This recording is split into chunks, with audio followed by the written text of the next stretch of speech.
Hey everybody, just getting out here to the job this morning. Me and Mike are gonna finish up this job here. Just a couple little trees here and there, but I got a Garrett saw here out of the shop. It's a 460. I just rebuilt it and just came out here to kind of break it in, get it adjusted, but thought I'd do a carburetor video, just how to adjust it by ear and get it on film here, how I do it. Got my construction outfit on. It was cold this morning. Mike's like, here, get this. And I had the orange hat, so that's why I'm all constructioned out. Anyway, here we go.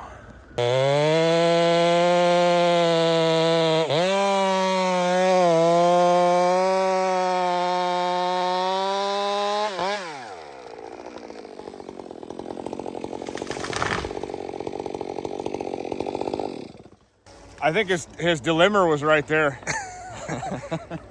I don't think you hit it. You just got a little limbs on it. No, you missed it. Oh yeah. Perfect.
Feel good?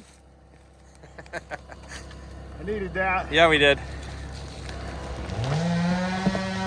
Okay, got this thing all warmed up, ready to do a little video here on what to listen for as far as high and low jet and where to go with it. And it's not as hard as you would think listening by ear. The saw will tell you everything that you need to know without using a tachometer. And I brought a tack with me, and we can kind of throw it on the tack after I get it adjusted and see where it's at. But I never use a tack. I just listen, and the saw tells a story. The adjustments can vary a lot from saw to saw, whether you're at sea level or, you know, in higher elevation, different densities in the air. Everything changes constantly.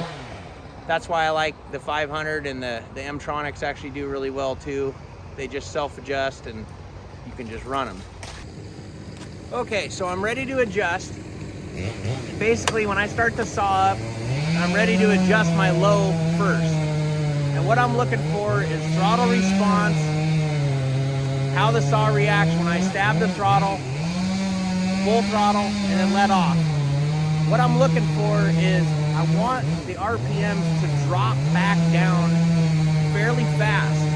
If you have a saw that's too lean, meaning not enough fuel, and you stab the throttle and it takes a little bit to wind back down, it's too lean. You want that RPM to blurp the throttle wide open and then drop back down, and that is telling you that you have enough fuel. You can just hear it in the saw drop straight back down to idle. If it sits there and ding, ding, ding, ding, ding, ding, ding, and it wants to slowly rev its way back down, you know you don't have enough fuel in that low jet. So clockwise is less fuel, counterclockwise is more fuel.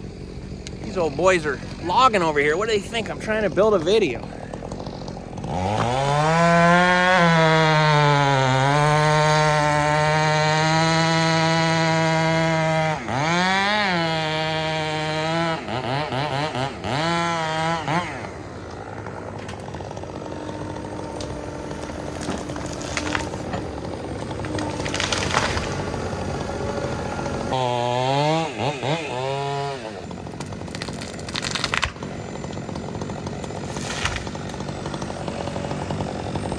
line's there, power box there.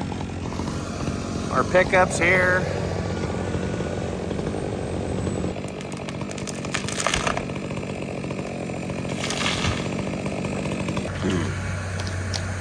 Okay, back to the carb adjustment video. So I'm gonna start the saw up, and I'm gonna blurp the throttle. I'm looking for it to come down quickly to idle. If it lags along, like I was saying, it takes a while to wind back down, you're too lean. So I'll try to lean it out, and you can kind of see how it kind of wanders, and the idle will always come up the leaner that you go. So if you start fattening it up, it's gonna drop the idle on your low screw, and I'll show you here.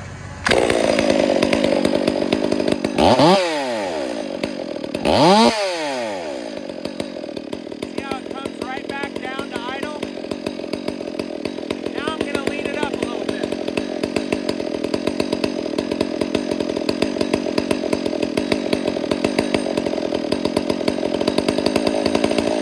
Hear how the idle comes up?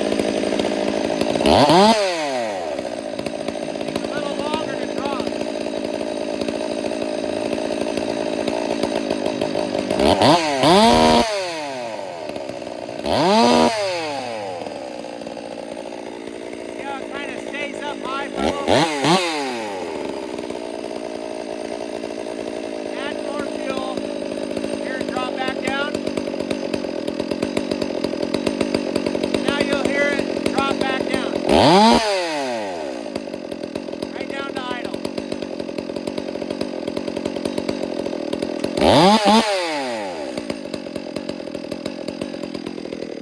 Almost see the fuel coming out.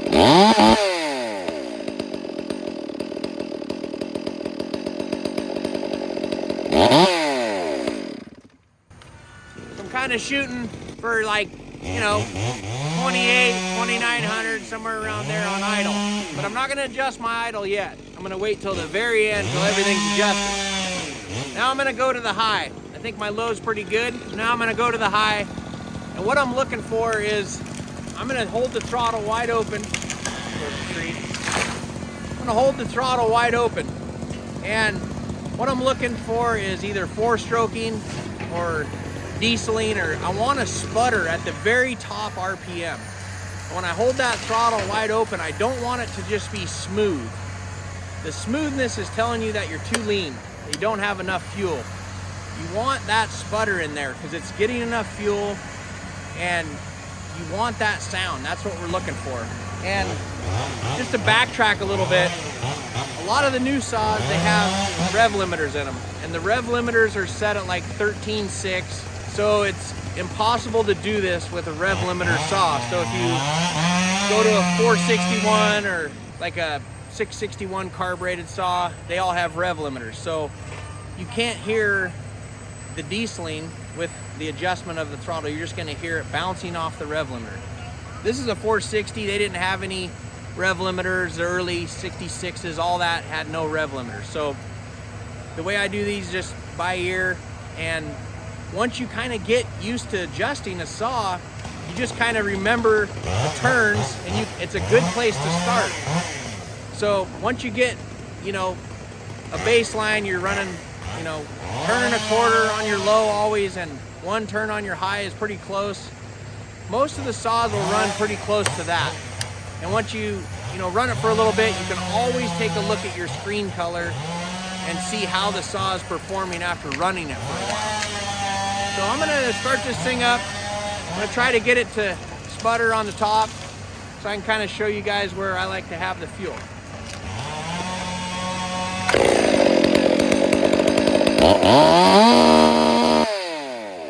Hear that little sputter?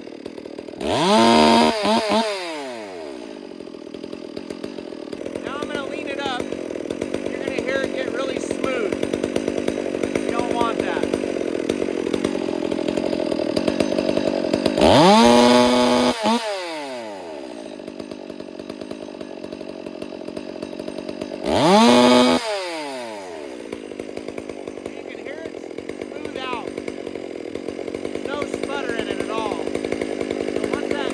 Once that saw gets hot, it's gonna get even more lean because it's gonna run more efficient. You don't want that thing smoothing out.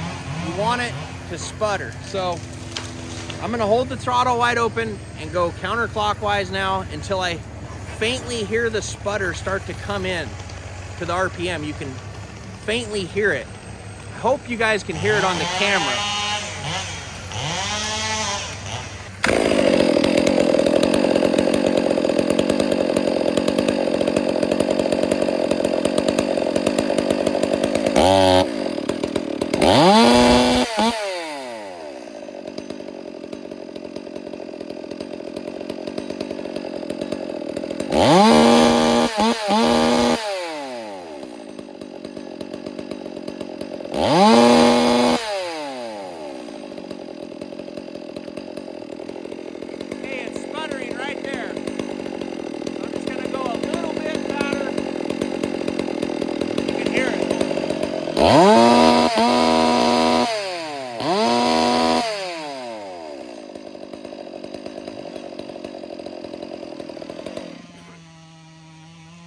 I can hear the sputter. I hope you guys can.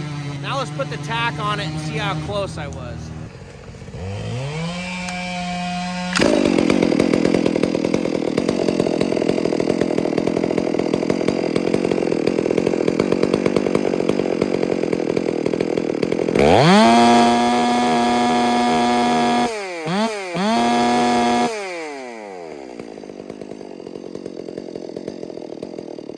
A little bit fatter on the high, clockwise, counterclockwise I mean.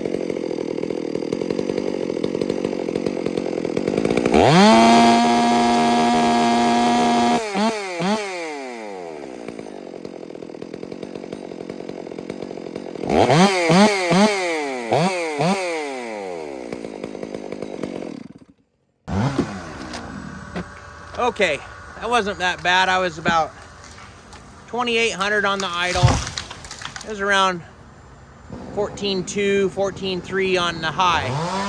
So this is a built saw that I did, so it does turn up a little bit more than probably a factory saw, obviously. So you just want to hear that sputter. The next point is to watch your screens, and you can look through the factory hole or out, you know, your muffler or ports or whatever you might have on the muffler. It will show the same signs as pulling your spark plug out. You can pull your spark plug out, and what you're looking for is the color of this cardboard box. If your spark plug's super dark, you got a lot of fuel running. So it's dark is more fuel, lighter colors are less fuel. If you're unsure of what color I was talking about as far as the brown cardboard box, if you go online and you know, Google two-stroke plug colors, there's actually some pretty good charts on there. It'll show, you know, two lean, it'll show, you know, a white spark plug, and then it'll start to get more gray, brown, and then it'll show black, and it'll show your guidelines of where you're supposed to be and how you actually read it after you get everything adjusted. So the saws survive off of you know, the lubrication, so I always like to fare on more fuel than less fuel. I believe there's more power in fuel than there is air. You know, everybody says leaner's meaner, but it does take the life out of the saw, unfortunately, and you're not going to get the longevity that you're looking for. So those are a couple of little tips. I know it's pretty basic, but hopefully you guys can hear it with all this noise in the background and everything. Yeah, write in the comments if I missed something. I'm just kind of winging it, so. But, you know, always look at your screen color or your plug, looking for brown. You want that sputter in the top end, and give her the fuel. She'll love it. Well, I'm going to get back to cutting. Hope you guys have a good day.